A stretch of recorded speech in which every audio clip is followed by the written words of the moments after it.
Our highest calling as a Christian is to love God, but also love our neighbor as ourselves.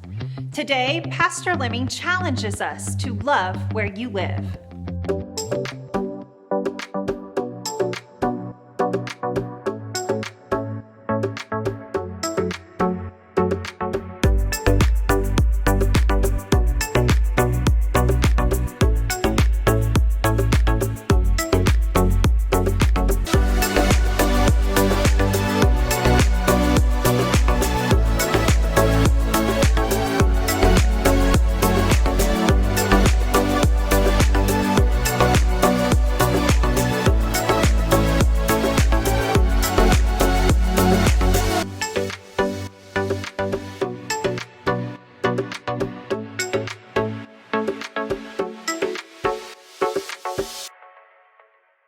Find your place in your Bible with me this morning, if you will, at the Gospel of Luke, chapter 10.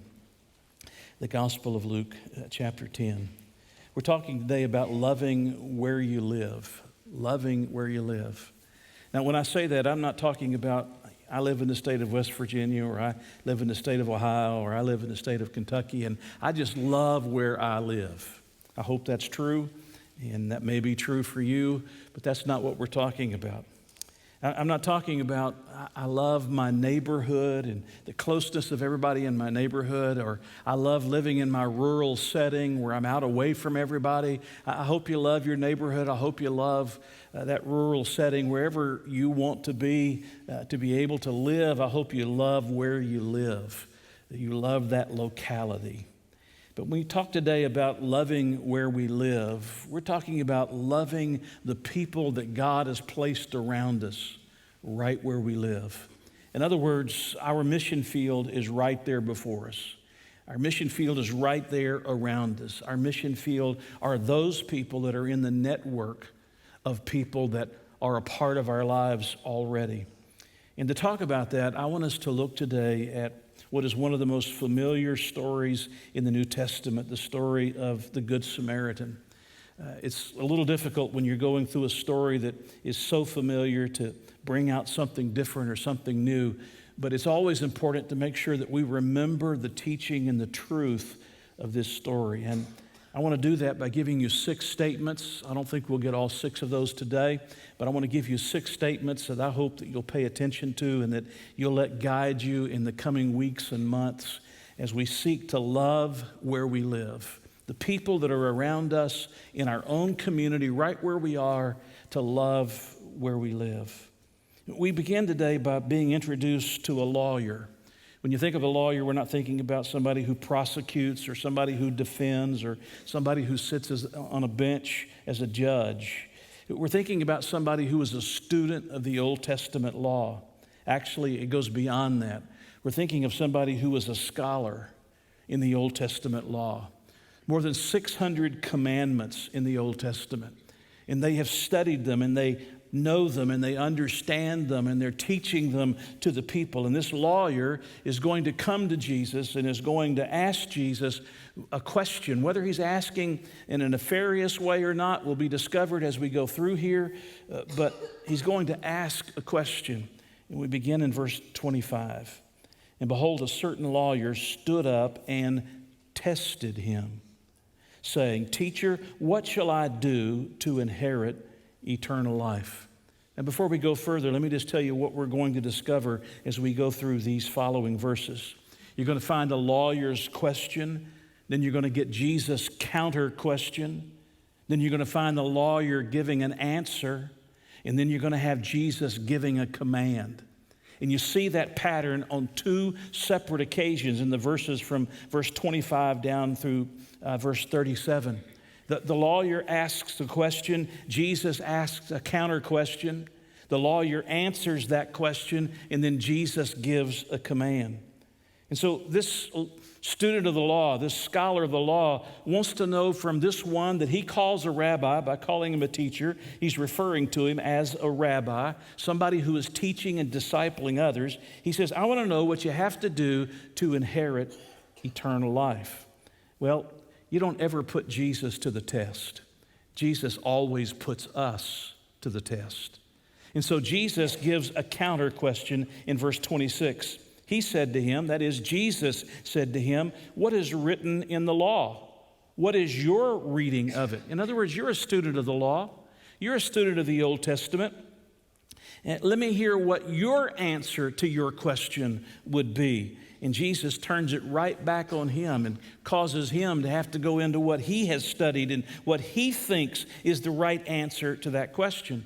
Well, the lawyer comes back with the answer, verse 27. And he answered and said, you shall love the Lord your God with all your heart, with all your soul, with all your strength, and with all your mind, and your neighbor as yourself. Now, we know those as the two great commandments, to love God with all of our being, to love our neighbor as ourselves. Something that you'll find interesting is that while we're going to be talking today and probably next week about loving your neighbor as yourself, that Luke also gives us an answer as to what it means to love the Lord your God with all of your heart, your soul, your strength, and your mind. He does that in verses 38 to 42. He tells a story about Jesus going to Mary and Martha's house. He's going there to enjoy a meal together with them. And Mary and Martha are busy together trying to get everything ready for the arrival of Jesus. And finally, Jesus comes to their house. And Martha continues to stay busy, probably in the kitchen, around the table, trying to make sure everything is in place and all the fixings for the meal are all together like they're supposed to be. But where do we find Mary? We find Mary sitting at the feet of Jesus. Sitting at the feet of someone is the phrase referring to somebody being a disciple of another. You see that on a number of occasions in the New Testament. They sat at the feet of Gamaliel, or they sat at the feet of this one or that one. They were sitting and they were listening to and they were learning from. And Mary had chosen, rather than to be distracted with all of the busyness and all of the activity, Mary had chosen to do the better thing, which was to sit at the feet of Jesus and listen to what he had to say so that she could obey him and she could love him. And that becomes a definition for what it means to love the Lord your God with all your heart, with all your soul, with all your strength, with all your mind. In other words, you can be as busy as you want to be. There can be all kinds of busyness going on, but what's most important is that you sit at the feet of Jesus and that you're consumed with him and you're listening to him and you're enthralled with him and he is the focus of your life. But that's not where we're going to spend our time today. We're going to look at the second of these commandments. This lawyer says back to Jesus, your neighbor, you're to love your neighbor as yourself. 9 times. You find it first back in the book of Leviticus, but 9 times you find that commandment repeated in the New Testament. You're to love your neighbor as yourself. You're to love where you live. You're to love your neighbor as yourself. Well, it continues in verse 28, and he said to him, you have answered rightly, Jesus says. You have answered rightly. Do this, and you will live. Now, what should have happened at this moment is that this lawyer should have fallen down on his face before Jesus and said, what I need is mercy and what I need is grace, because I can never perfectly love the Lord my God with all of my heart, soul, mind, and strength. And I can never love my neighbor as myself as I should. And I am a failure and I am at fault, having broken the law of God. He should have been calling out for mercy and for grace. But you know, people that are in an argumentative mode, that think that they're right, inevitably come back. And he comes back with a question. Here we come with the pattern again. Remember, the lawyer asks a question. Jesus gives a counter question. The lawyer gives an answer, and then Jesus gives a command. The lawyer comes back with a question. This second beginning of this pattern that we see. Verse 29, but he, wanting to justify himself, said to Jesus, and who is my neighbor? Now, I don't know if you see this or not, but I want you to see it. This man at this moment is trying to separate people into 2 categories. Those who are his neighbors and those who are his non-neighbors. He's trying to distinguish who it is I'm supposed to be showing this love to, that I'm supposed to be loving like I love myself. Who am I supposed to be giving this kind of love to? And he wants to be able to distinguish. You're surely not meaning love the Gentiles or love the Samaritans. Surely you're not meaning love everybody. You mean very narrowly those that are within our own nation, our own people, the Jewish people. Who is my neighbor, Jesus? Trying to make that distinction. Well, Jesus, he gives his counter question. Then Jesus answered and said, a certain man went down from Jerusalem to Jericho and fell among thieves who stripped him of his clothing, wounded him, and departed, leaving him half dead. Just so you know, the distance between Jerusalem and Jericho is about 17 miles. It's over a very rough road, at least it was at this point, over a very rough road. It descends by more than 3,000 feet from Jerusalem down to Jericho. There are rocky crags everywhere along this route. It falls away at some places down into that desert valley. It was a very dangerous road to travel. There were some Jewish historians who talked about the sheer number of bandits or robbers that would be found on this particular road at different times. And this man is making his way from Jerusalem down to Jericho. Maybe he's a priest, maybe he isn't. Maybe he's a Levite, maybe he isn't. He's Jewish. And he's on this road, and on this particular day, making his way down toward Jericho, which is where a lot of the priests lived. There are thieves that come and they attack him. They strip him of his clothing, and they leave him wounded, and they leave him half dead. The phrase half dead is a phrase that means he's as good as dead. He's virtually there. He's only a matter of minutes, if maybe an hour or two away from dying, and they leave him in this desperate circumstance. And Jesus is now, remember, responding to who is your neighbor. He's about to give a counter question to this lawyer. But before he gives the counter question, he gives the story, and he says there's a man going from Jerusalem to Jericho. He gets beaten and stripped of his clothes. He's wounded, and he's left lying in a ditch, and he's only just a little while away from dying. You ever feel like that? Ever feel like the world has beaten you and stripped you of everything? And they've left you and used you, and they've walked away from you and have very little concern for you because you no longer have any value to them. There's nothing else that they can take away from you. Can I tell you that there's people all around our lives, if we love where we live, there's people all around our lives. There's people all around our neighborhoods. There's people all around our offices and on our building sites. There's people everywhere who feel exactly that way. The bandits and the robbers have stripped them and taken everything from them. And they find themselves in desperate circumstances, just trying to cling to what little bit of life they have left. And that's the story that Jesus is drawing for us. But then he's going to do something that's going to shock every person who's listening to this story. He begins in verse 31. He says, now by chance, a certain priest came down that road. What do the priests do? The priests serve around the temple, don't they? They are the ones who were helping with the sacrificial system. Some of them would have been involved in lighting the candle inside the holy place. They would have been involved in the singing and the choirs and the various things that were taking place. They were involved in representing God to man and man to God.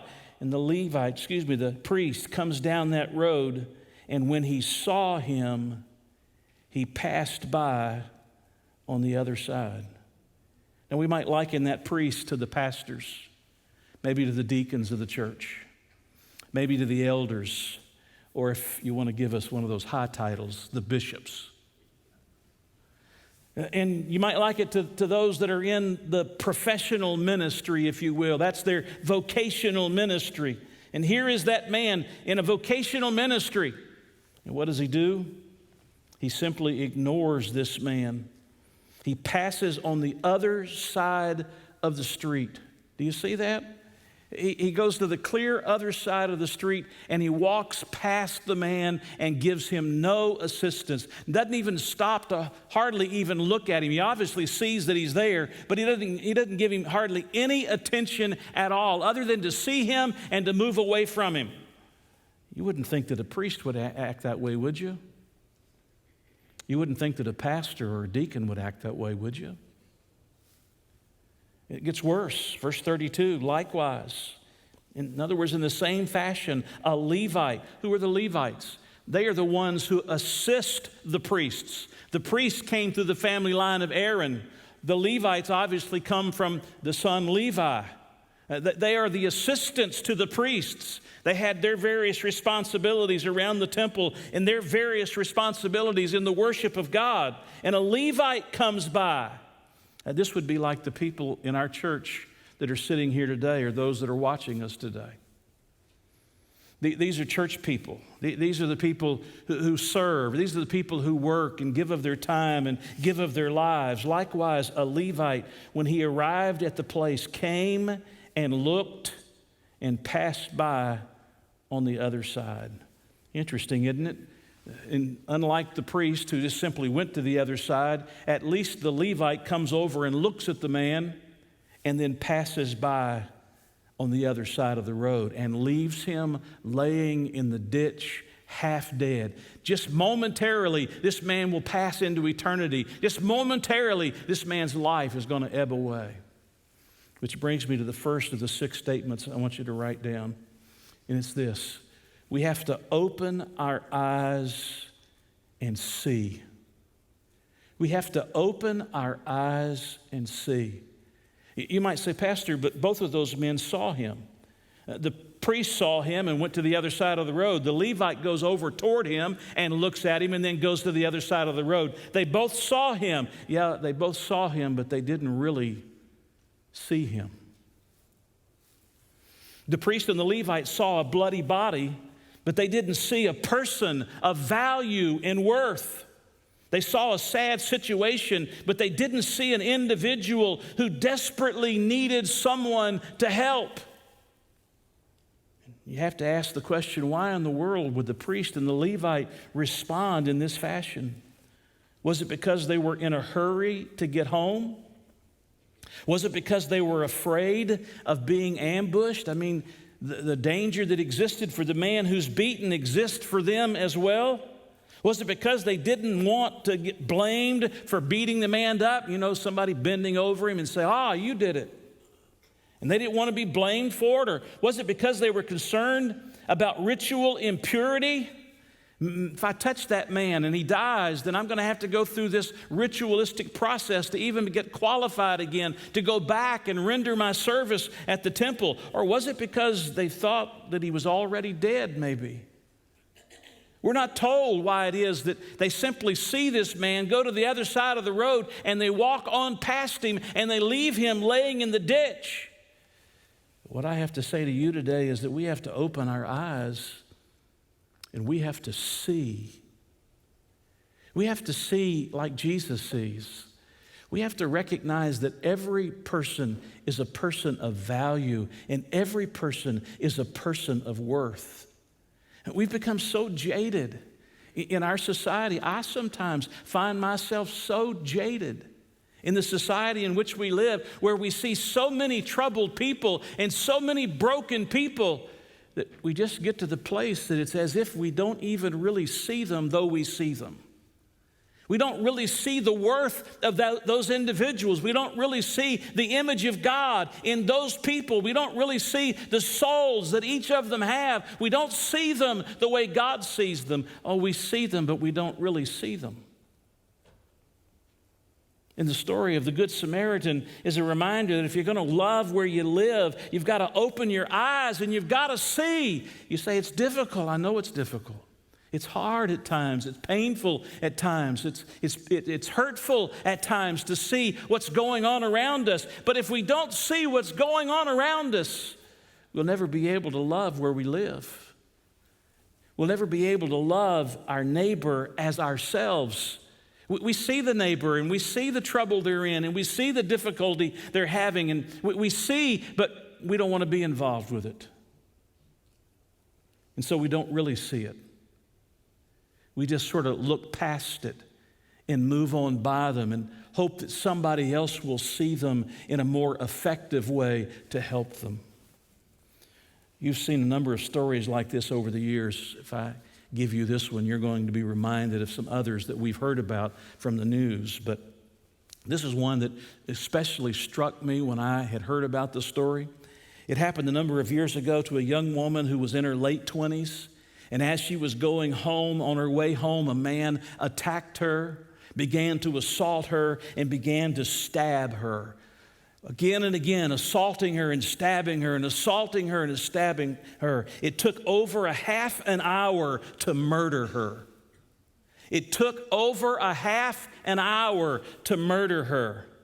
She was screaming repeatedly for somebody to come to my aid. Somebody help. I don't know what all the words were that she was saying. I don't know all the things that she was yelling, but she was screaming. You knew she was in trouble. And here's the troubling thing. There were 38 people who were looking from their apartment windows, who were interviewed by the police. 38 people looking on from their apartment windows, watching the crime take place. And not one, not even one, bothered to even call the police, let alone go down and do something to try to save this woman's life. 38 people interviewed by the police that saw what was taking place, looking at it through the windows of their apartments, didn't even call the police. They saw, but they didn't see. They're like the Levite and the priest, and they see something, but they don't see the value of the person. They don't see the worth of the individual. They don't see the image of God in that individual.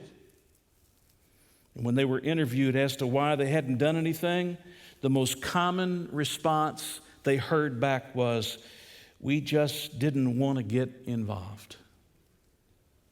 We just didn't want to get involved. If we're going to obey this command of Jesus, or this command of God, that we're to love our neighbor as ourselves, it means that we've got to open our eyes and we've got to see those people that are laying in the gutters of the streets today are people that matter to God.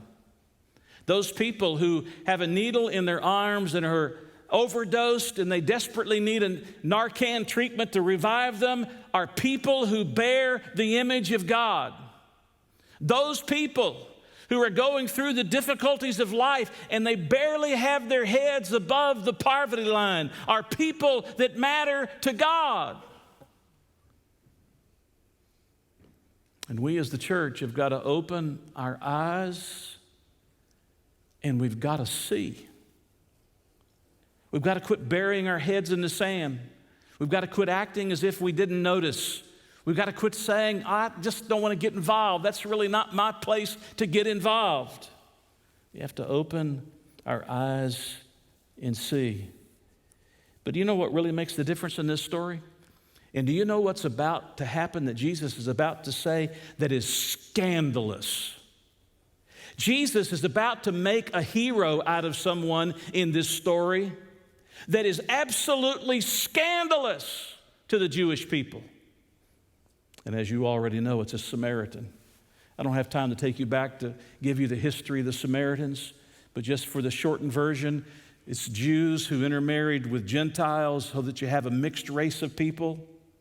And the result of that is what? The Jews disliked the Samaritans, and the Samaritans disliked the Jews. You remember in John chapter 4 when Jesus goes through Samaria and sits down at the well, and the Samaritan woman comes out, and Jesus says, would you give me something to drink?